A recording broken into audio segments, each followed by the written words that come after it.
Hello बच्चों, आज हम मैथमेटिक्स के चैप्टर सर्किल को एक्सप्लेन करेंगे आप सबके साथ। ठीक है, तो आप उसे डिटेल से समझेंगे, धीमे धीमे समझेंगे और मैं सारे टॉपिक को वन बाय वन करके कई बार रिपीट करूँगा और आप उसे अच्छे से समझें। ठीक है, तो पहले हम आज का टॉपिक है सर्किल। ये आपका एनसीईआरटी का चैप्टर है और इसमें दोनों ही बच्चे सीबीएसई और यूपी कॉमन पढ़ेंगे और सब दोनों का ही कॉमन ये चैप्टर है। ठीक है, तो इसके बारे में आप देखें। सबसे पहले मैं इसका डायग्राम बनाता हूँ। उस डायग्राम को भी बनाने का तरीका है, उसमें जो भी पॉइंट्स आएंगे उनको आप डिटेल से समझें और मैं वन बाय वन करके धीरे धीरे समझाऊंगा। ठीक है, देखिए ये आपके सामने सर्किल है। ये सर्किल बहुत सारे स्मॉल पॉइंटों से मिलकर के बना होता है।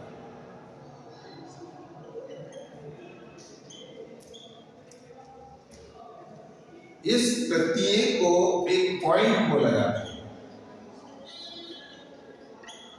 इसको समझने के लिए आपको अपना बहुत बड़ा रीजन तय करना है। कैसे है उसको पूरा डिटेल्स में समझना है। ये पॉइंट मैंने क्यों बनाए हैं, उसके पीछे भी कोई एक रीजन है। ठीक है, अब समझते हैं पॉइंट में। ये जो सर्किल है वो कलेक्शन ऑफ पॉइंट्स है। क्या है? Collection of points. अब आप देखिए यहाँ आपके बहुत सारे पॉइंट्स दिखाई दे रहे हैं, तो इन सबको अगर हम ज्वाइन करेंगे तो एक कलेक्शन बनता है। तो ये कलेक्शन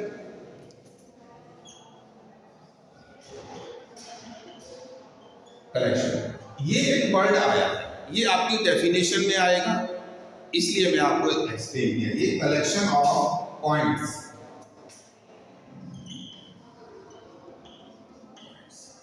ठीक है, उसके बाद एक फिक्स्ड पॉइंट होता है।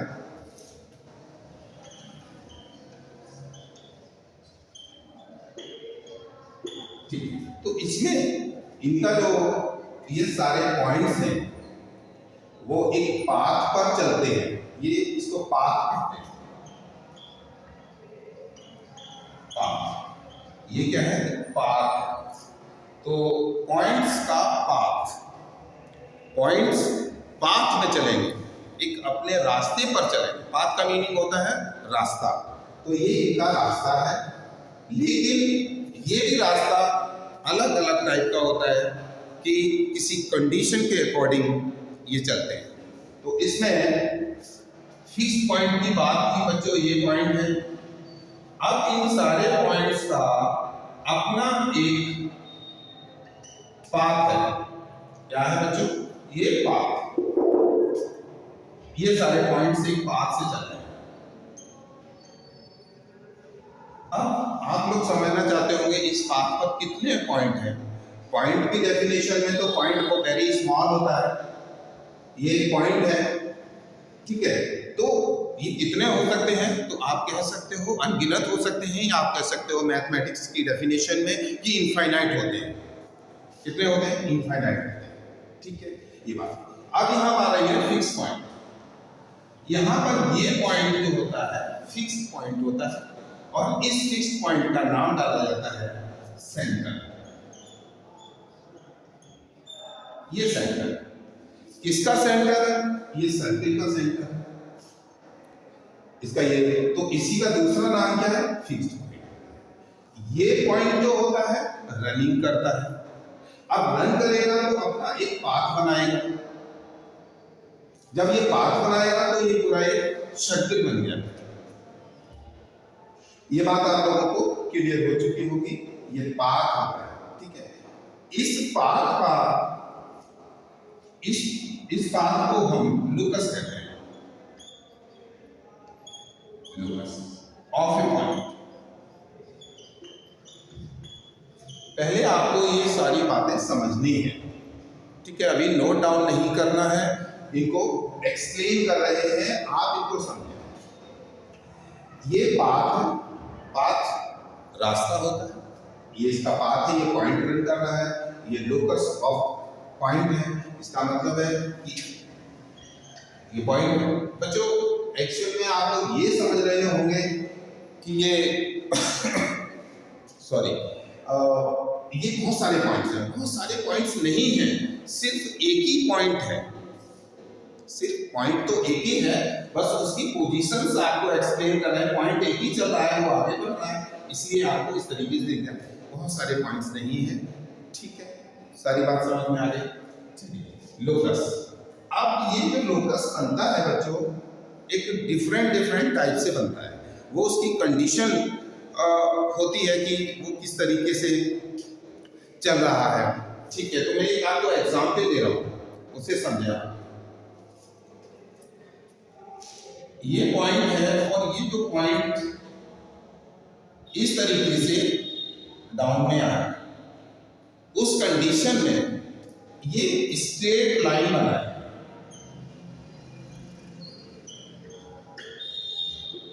तो इसका लोकस ऑफ ए पॉइंट, इस फर्स्ट पॉइंट का जो लोकस जो हुआ, या ये आप कह सकते हैं इसका पाथ हुआ, वो एक स्ट्रेट लाइन को एक्सप्लेन कर, ठीक है। दूसरी बात, अगर आपका इस तरीके से पॉइंट रन करता है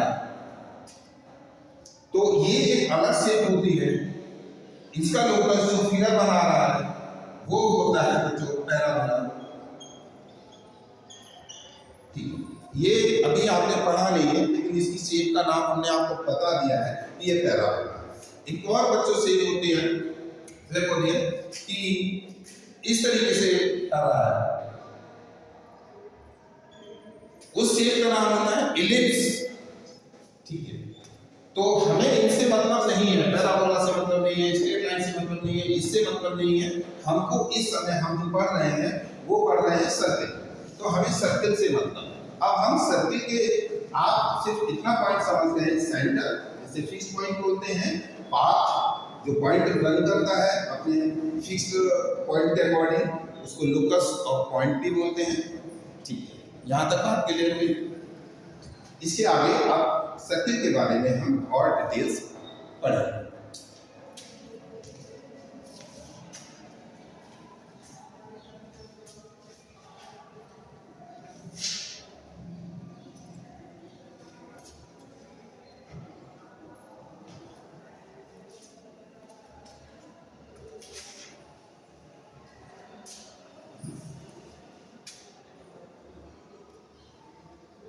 ठीक है, अभी फिक्स पॉइंट था बच्चों, फिक्स पॉइंट, और ये जो आपका पॉइंट जो रन कर रहा था उसके मिडिल जो भी गैप है, डिस्टेंस, ये गैप ये फिक्स्ड होता है, और ये उसको हम रेडियस बोलते हैं।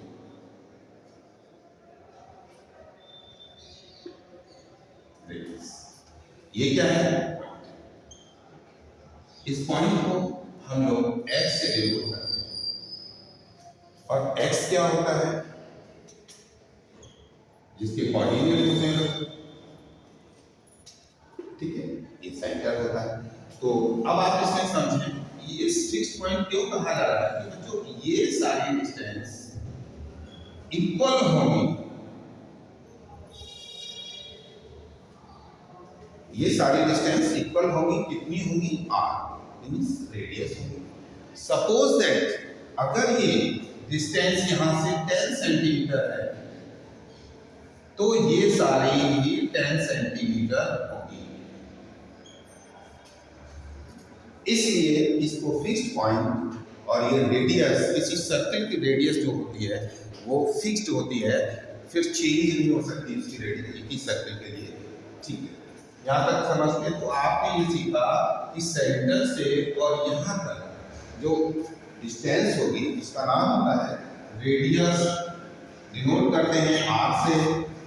एक पॉइंट होता है जो एक वेरिएबल होता है जो उसके ऊपर रन करता है, ठीक है। उसके बाद आगे इसमें देखेंगे आप,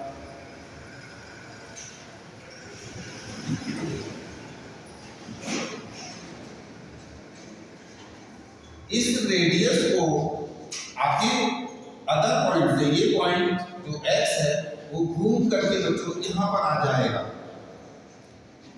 तो इसको कंप्लीट ज्वाइन करेंगे तो ये इस साइड की रेडियस हो गई बच्चों, ये इधर रेडियस हो गई। लेकिन इस फुल को कंप्लीट मिलाकर के इसको डायमीटर बोलते हैं और डेनोटेड बाय डी करते हैं। यहां से यहां तक ये डायमीटर,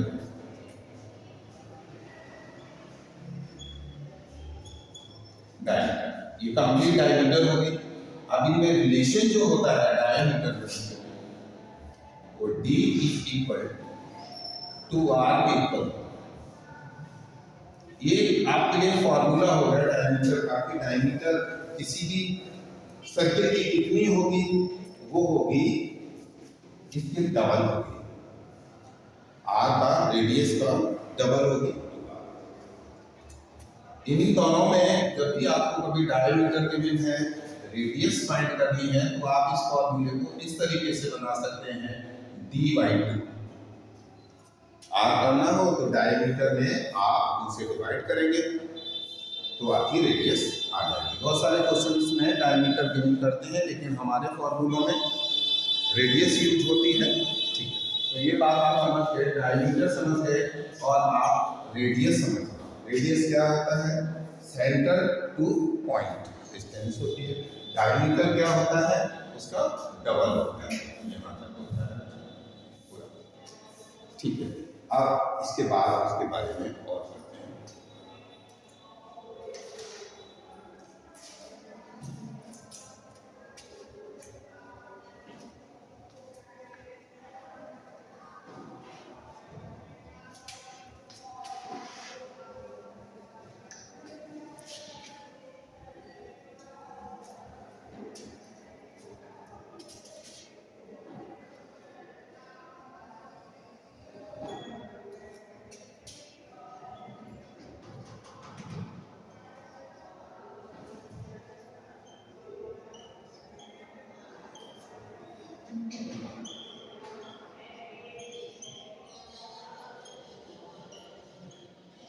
यहां हम ये टू वर्ड्स का मीनिंग समझेंगे, इनसाइड पॉइंट, आउटसाइड पॉइंट।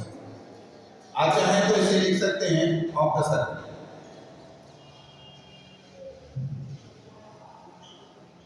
ये सर्कल की ही बात हो रही है, तो किसका इनसाइड और किसका आउटसाइड निकालना है? सर्कल का निकालना है। ठीक है, तो इसमें हमने एक पॉइंट लिया, ये एक पॉइंट यहां लिया P1, यहां पॉइंट लिया P2। ये आपका सेंटर, ये सर्कल है, ये आपकी रेडियस। ठीक है, अब आप जरा ध्यान से देखिए, ये सर्कल की बाउंड्री लाइन है। तो बाउंड्री लाइन के अंदर जितने भी पॉइंट्स होंगे, मैं बना के बताता हूं आपको, ये सारे इसके अंदर पॉइंट्स हैं। जितना भी मैंने ब्लैक मार्क किया है, ये पॉइंटेड को शो किया है, वो सब इनसाइड ऑफ द सर्कल। ठीक है, ये जो पॉइंट है, दो पॉइंट देख रहे हैं P3 P2, ये इसके आउटसाइड। तो हम कह सकते हैं कि P1 point P1 inside the circle, P1 point inside the circle, इसके अंदर बेटा क्लोज है ये पॉइंट। मान लीजिए ये कोई पॉइंट P5 में लिया मैंने इसको इनसाइड। ठीक है,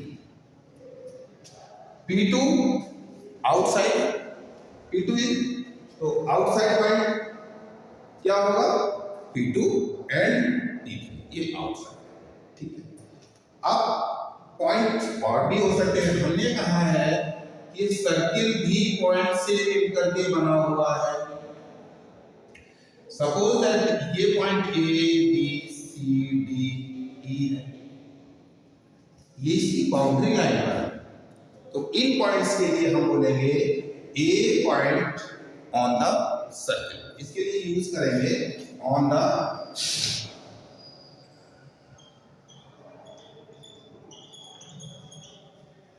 तो ऑन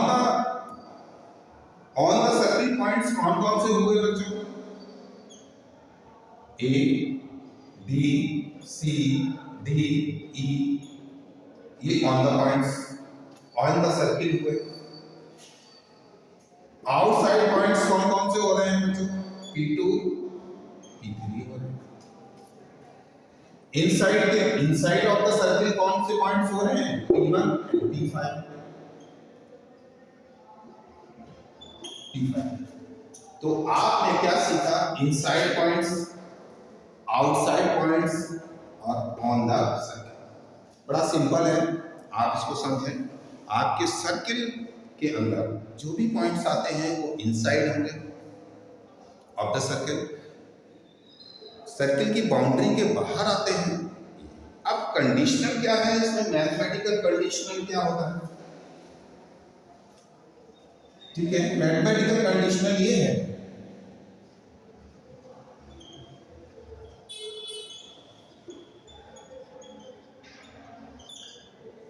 पॉइंट डिस्टेंस, जो भी पॉइंट की डिस्टेंस है, ठीक है, वो आपकी less than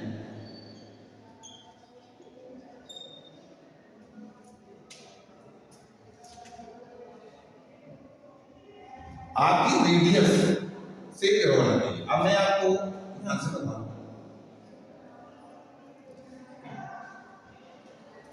point of distance OP पर ये distance is less than OH O2 X distance, then ये पॉइंट जो होगा बच्चों वो क्या होगा? Inside. Inside point always less than होगा रेडियस। आउटसाइड पॉइंट के लिए OP2 is greater than R। OP2 ये पॉइंट है ग्रेटर देन R। ये डिस्टेंस बच्चों, ये डिस्टेंस ग्रेटर होगी इससे, इस डिस्टेंस से R से। तो ये पॉइंट आपका होगा आउटसाइड। Outside point. इसके बाद आते हैं हम ऑन द होगा। अगर हमारा पॉइंट बच्चों ए पॉइंट है तो इसको हम बोलेंगे OA। क्या बोलेंगे? OA। OA distance equal to R। OA distance equal, भाई OA distance equal to R, radius of the circle, then ये होगा ऑन द सर्किल।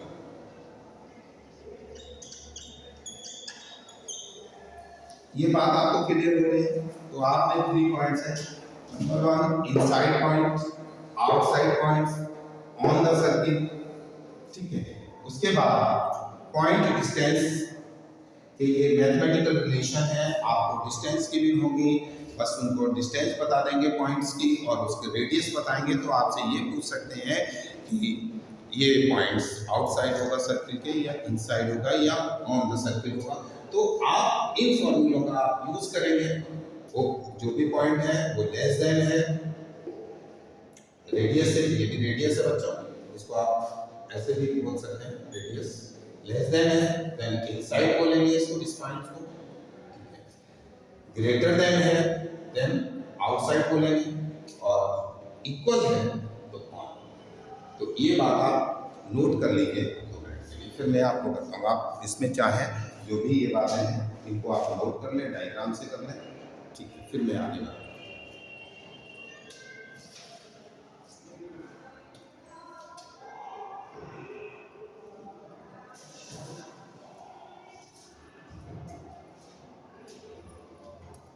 ठीक है, नोट कर लिया होगा आप लोगों ने, ठीक है, मैं आगे।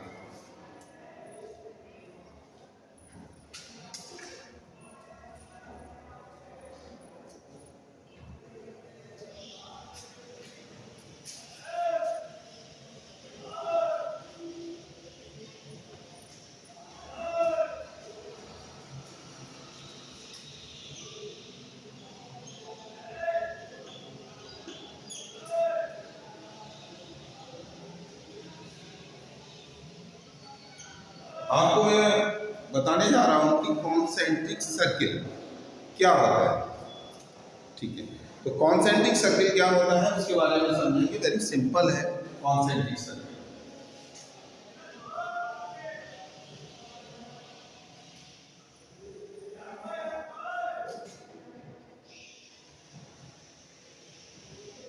बच्चों ये सेंटर था,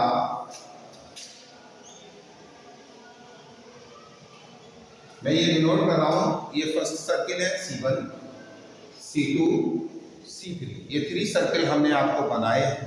तो बच्चों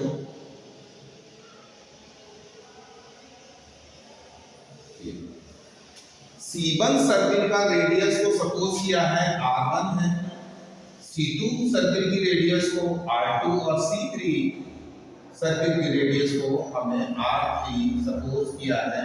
ये आपका फिक्स पॉइंट है और ये जो पॉइंट्स हैं आपके, ये पॉइंट्स जो सर्किल के ऊपर है, ये पॉइंट्स, ठीक है। अब आप इसमें एक कॉमन बात देख रहे हैं, रेडियस डिफरेंट है, सभी की रेडियस डिफरेंट है, ठीक है, इंक्रीज हो रही है। लेकिन एक बात फिक्स है कि जो इनका इनिशियल पॉइंट जिसे सेंटर भी कह सकते हैं वो सभी का सेम है। तो इस टाइप का जो भी सर्किल होंगे उनको कॉन्सेंट्रिक सर्किल होंगे। इन सर्किल का नेम होगा कॉन्सेंट्रिक सर्किल, जिनका सेंटर फिक्स है और एक फिक्स्ड पॉइंट है, ठीक है। बात समझ में आ गई? तो ये कॉन्सेंट्रिक सर्किल इस टाइप से होते हैं। सभी सर्किल्स का सेंटर कॉमन होता है, ये कॉमन पॉइंट सभी को, ऑल का। यहाँ पर आपको इस तरीके को मैथमेटिकल उसका एक्सप्लेन कॉन्सेंट्रिक सर्किल के लिए आप लिख सकते हैं C1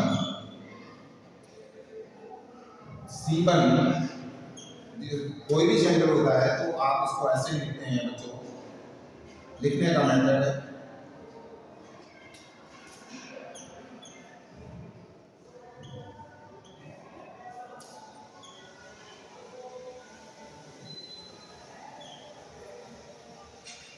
पहले इस बात को समझो।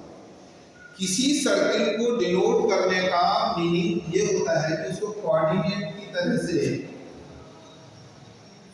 इसमें जो इनिशियल ये आपका लिखा हुआ है वो ये सेंटर को डिनोट करता है और ये रेडियस को कोऑर्डिनेट की तरह से हम इसको लिख देते हैं कि सेंटर O और रेडियस R। तो मैंने यहाँ पर ये तीनों को नोट किया है, तो तीनों सर्किल के बारे में लिखा है। देखिए फर्स्ट सर्किल की रेडियस R1, सेकंड सर्किल की रेडियस R2, थर्ड सर्किल की रेडियस R3, इनको पूरा एक्सप्लेन किया। अब आप यहाँ पर देखेंगे कि ये जो रेडियस है, जो सर्किल है, वो उनका जो साइज है वो कैसा है। First circle is less then second और ये इज लेस देन, इस बात को आप नोट कीजिएगा। क्लियर हुआ? तो इनमें ये रिलेशन होता है कॉन्सेंट्रिक सर्किल, ठीक है, इसको नोट करिए आप। कॉन्सेंट्रिक सर्किल आप समझ गए होंगे, एक बार फिर देख लीजिए कि कॉन्सेंट्रिक सर्किल क्या होते हैं। इनका कॉमन पॉइंट सेंटर होता है और उनकी रेडियस डिफरेंट होती है, जिनमें मैंने डिनोट किया हुआ है R1, R2, R3 से उनको मैंने डिनोट किया है। और ये मेरे सर्किल हैं जिनको सर्किल का नेम डाला है, first circle, second circle and third circle, ठीक है। उनके क्या रिलेशन होना चाहिए, तो वो सारे सब लेस देन। यहाँ तक क्लियर हुआ? अब मैं आपको नया टॉपिक बता रहा हूँ, एरिया ऑफ द सर्किल।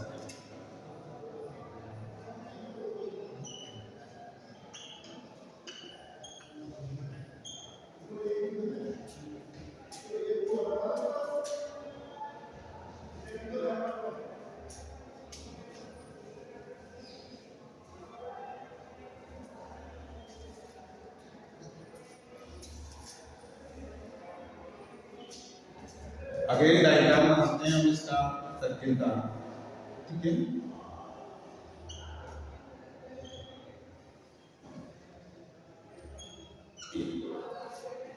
बच्चों जब भी हम एक्स लिखते हैं इसका मतलब होता है पॉइंट। ये आपकी रेडियस हो गई सिंबल से। हम हमको इस सर्किल का एरिया चाहिए। सर्किल के एरिया का मीनिंग है कि सर्किल के अंदर का स्पेस।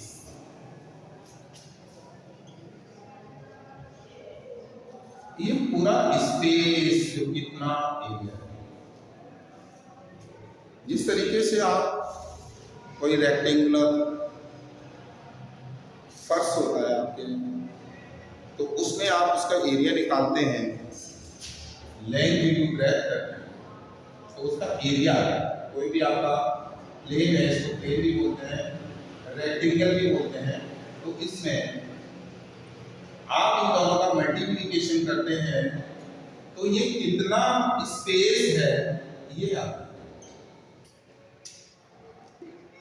ठीक है, ये तो बात थी आपके रेक्टेंगल की। जो भी आपके टेबल है, टेबल का टॉप होता है, उसका आप एरिया निकाल सकते हैं, किसी वॉल का निकाल सकते हैं। इसमें एक बात ध्यान रखनी है कि ये भी जो स्पेस इसकी बात कर रहे हैं उसको एक प्लेन भी बोलते हैं। और प्लेन का मीनिंग होता है एक समतल स्पेस, पूरा समतल होना चाहिए। ठीक, अब हम इस एरिया को कैसे निकालते हैं? इसके लिए फॉर्मूला है pi r square, area of circle. इसी एरिया को डिनोट किया जाता है पाई आर स्क्वायर, और इसकी जो यूनिट आप लिखेंगे वो कोई भी जो भी यूनिट लिखेंगे उसका स्क्वायर करेंगे।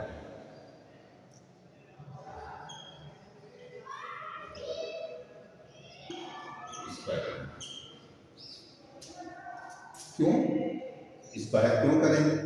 स्क्वायर इसलिए करेंगे कि इसमें जो रेडियस है उसका मल्टीप्लिकेशन 2 टाइम्स हो रहा है, r इंटू r। क्यों?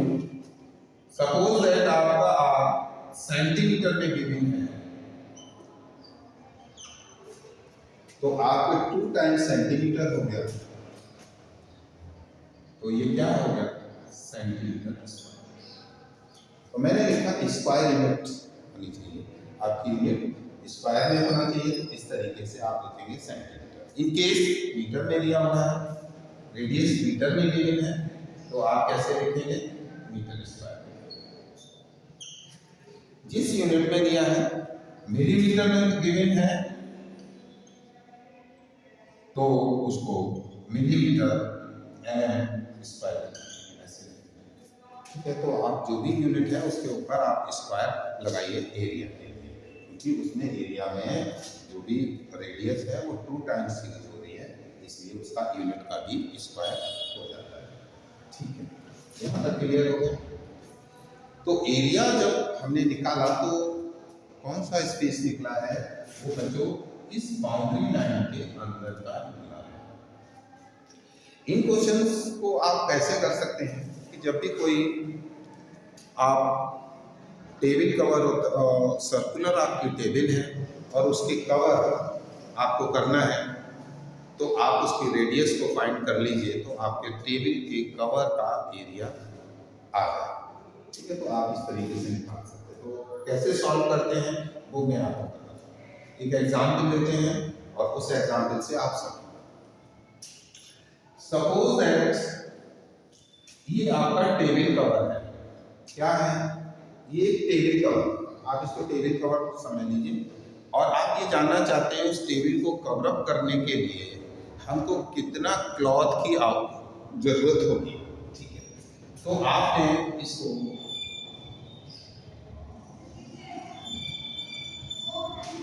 इसकी मेजरमेंट किया आपने, तो सेंटर से टेबल की बाउंड्री लाइन 42 सेंटीमीटर। अब आप ये जानना चाहते हैं कि भाई मार्केट से सर्कुलर क्लॉथ हम कितना लाएं या कितना हमारा कवर हो जाएगा इसमें। ठीक है, ये आप जानना चाहते हैं।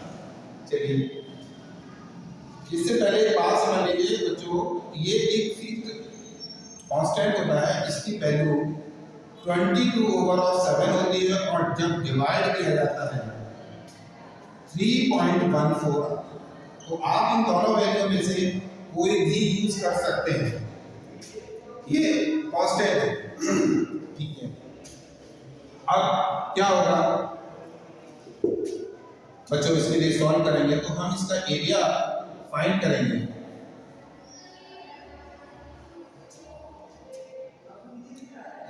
तो फर्स्ट ऑफ ऑल हम क्या रखेंगे बच्चों, पाई की वैल्यू को रखेंगे।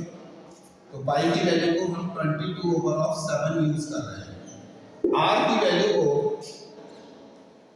42 करेंगे, ठीक है। इससे इसको कैंसिल आउट करेंगे तो ये 6 टाइम्स कैंसिल होगा बच्चों। 22 इंटू 6 करें 132 सेंटीमीटर स्क्वायर। ये सेंटीमीटर स्क्वायर क्यों लिख रहे हैं, क्योंकि यहां तक क्लियर हो। तो इस तरीके से हम इसका एरिया निकाल सकते हैं। ये बात क्लियर होगी कि जब भी आपको किसी सर्कल का एरिया निकालना है तो आप इसका ये फॉर्मूला लिखेंगे, उसकी रेडियस आपको सिर्फ मालूम होना चाहिए। इसमें एक बात और अच्छे से समझना है, इसे मैं समझा रहा हूँ कि अगर उसका रेडियस से क्या रिलेशन है, इस तरीके का रिलेशन है।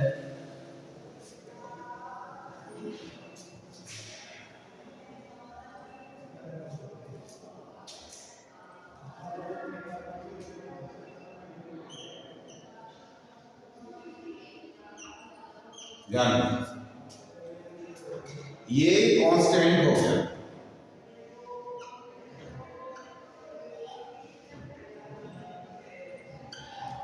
या इसको आप बोल सकते हैं फिक्स।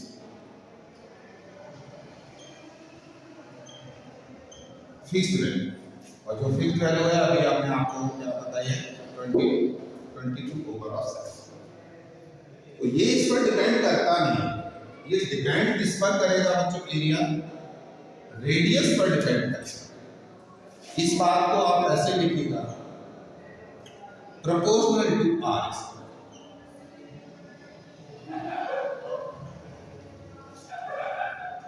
अब एरिया फाइंड करते समय आपसे डायरेक्ट ये कहा जाता है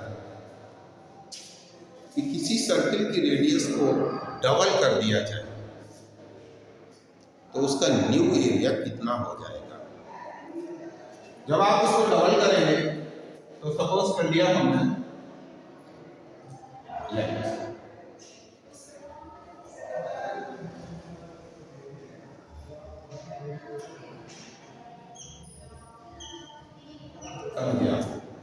रेडियस इसकी आर है, एरिया प्रीवियस। उसके बाद डबल करने पर, जब डबल करेंगे आप रेडियस 2r कर देंगे, देन एरिया कितना हो जाएगा, a डैश हो जाएगा। सपोज किया हमने एरिया a डैश हो जाएगा, ठीक है। तो अब हम इसका पहला एरिया हम कैसे लिखेंगे बच्चों, a is equal pi r। ये फर्स्ट एरिया हो गया। रेडियस को जब आपने डबल किया है तो आप r के प्लेस पर कितना लिखेंगे, 2r लिखेंगे। r के प्लेस पर आपने 2r लिखा, जब 2r लिखेंगे तो ये हो जाएगा बच्चों पाई इंटू 4r। यहां से इस 4 को आप यहां रख लीजिए, स्टार्टिंग में पाई r स्क्वायर को। अब आप इस a डैश इक्वेशन को फर्स्ट इक्वेशन से कंपैरिजन कीजिए। तो आप पाई r स्क्वायर के प्लेस पर आप क्या लिख सकते हैं, इस पाई r स्क्वायर के प्लेस पर आप a लिख सकते हैं। Then a dash is equal 4 into a। अब आप अपने फिगर में देखिए, जो a था वो आपका प्रीवियस सर्किल का एरिया था। a डैश क्या है, वो सेकेंडरी है, जब आपने उसको 2r किया उस समय उसका एरिया है। तो अब आप क्या देख रहे हैं कि जो प्रीवियस एरिया था ए, उसका कितना टाइम्स हुआ है, ये 4 टाइम्स हुआ। तो क्या कह सकते हैं कि ये 4 टाइम्स हो गया उसका। तो अब आपको याद रखना है, ऐसे केसेस में आप डायरेक्ट भी बोल सकते हैं। कैसे बोल सकते हैं? आपको जितना टाइम्स किया जा रहा है उसका स्क्वायर कर दीजिए। आपसे ये कहा जा रहा है कि भाई रेडियस कितना हो रही है, राइज हो रही है प्रीवियस से, तो उसका एरिया कितना हो जाएगा, तो आप बोल दीजिए 9 टाइम्स हो जाएगा। हमने क्या किया, स्क्वायर कर दिया। तो आप ऑलरेडी बोल सकते हो कि भाई उसका 9 टाइम्स हो गया। अगर ये कह दिया जाए कि रेडियस को 4 टाइम्स किया जा रहा है, तो आप कह सकते हैं 16 टाइम्स हो जाएगा। कितना हो जाएगा? 16 टाइम्स। रेडियस 5 टाइम्स कर दिया तो बोल दीजिए 25 टाइम्स हो जाए। तो एरिया इस तरीके से भी आप उसको ऑरली किसी को बता सकते हैं, जल्दी से बता सकते हैं कि कितने टाइम्स हो। ठीक है, आप जल्दी से ट्राई करें और मैं बता रहा हूं। रेडियस को हाफ किया जा रहा है, प्रीवियस रेडियस ये है पहले इस सर्कल की, और जो सेकेंडरी है उसको हाफ किया जा रहा है, मींस उस सर्कल को छोटा किया जा रहा है। ठीक है, तो कितना हो जाएगा एरिया? अब एरिया घटेगा। एरिया जब घटेगा तो न्यू एरिया जो बच्चों हो जाएगा वो कैसा हो जाएगा? 1/4 टाइम्स। बच्चों कितना हो जाएगा? 1/4 times of previous area, new area. तो थोड़ा बात समझ में आ रही होगी आपको कि हमको क्या करना है, जितने टाइम्स किया है उस नंबर का स्क्वायर कर देना है, जिससे आपको ये मालूम हो जाएगा कि एरिया हमारा कितने टाइम्स हो गया, ऑलरेडी बता सकते हैं। ठीक है, तो अब हम इसके बाद उसके आर्क पर डिस्कशन करेंगे। अभी हमने डिस्कशन किया है एरिया ऑफ द सर्किल, तो अब हम किस पर करेंगे? Arc of the circle. Arc क्या होता है?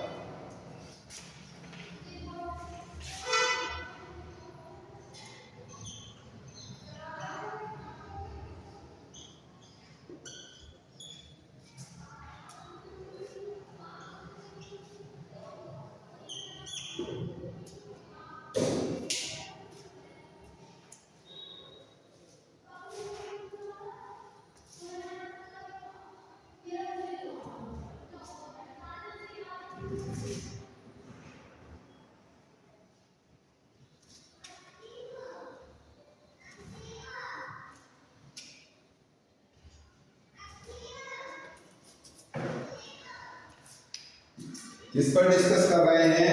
Arc of the circle. किसी भी सर्कल का आर्क क्या होता है, इसे समझें।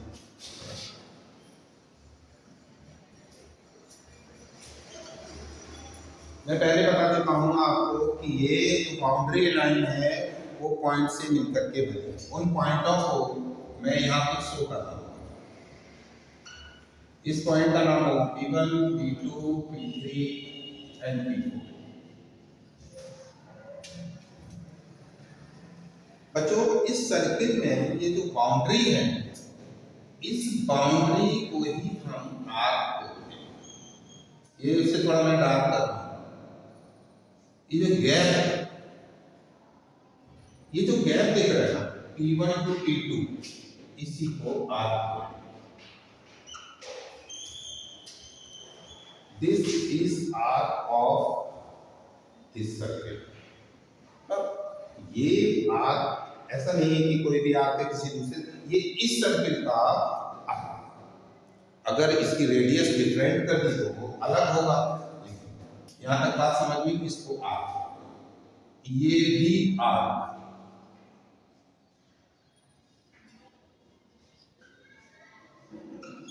ये भी आर्क। तो हम कह सकते हैं कि ये जो हमारा सर्किल जनरेट हुआ है वो कलेक्शन ऑफ आर्क हो सकता है, और इसमें आर्क हमारे कुछ भी हो सकते हैं जहां पर हम इंडिकेट करेंगे। छोटा बड़ा भी हो सकता है, ऐसा भी हो सकता है।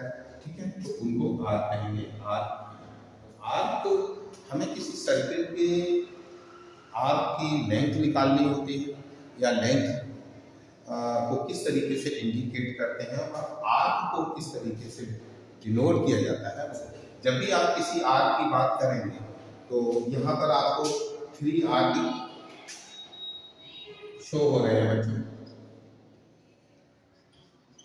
ये तो हम इन आर्कों को ऐसे लिखेंगे। लिखने का तरीका क्या है? P1 P2 P3 P3 P4 बच्चों P1 से स्टार्ट हुआ, P2 का एंड हुआ, P1 से स्टार्ट हुआ, P2 का एंड हुआ। ये फर्स्ट आर्क हो गया, सेकंड आर्क हो गया, थर्ड आर्क हो गया। ये फर्स्ट सेकंड थर्ड, ये हमने इसको इंडिकेट कर दिया, ठीक है। ये आर्क हो गए, आर्क को डिनोट करने की बात हो रही है। इसको इस तरीके से ऊपर कर्व टाइप से ऐसे ऊपर करेंगे तो उससे ये पता चलता है कि भाई ये आर्क को इंडिकेट कर रहा है, ठीक। लेंथ ऑफ द आर्क को कैसे लिखेंगे?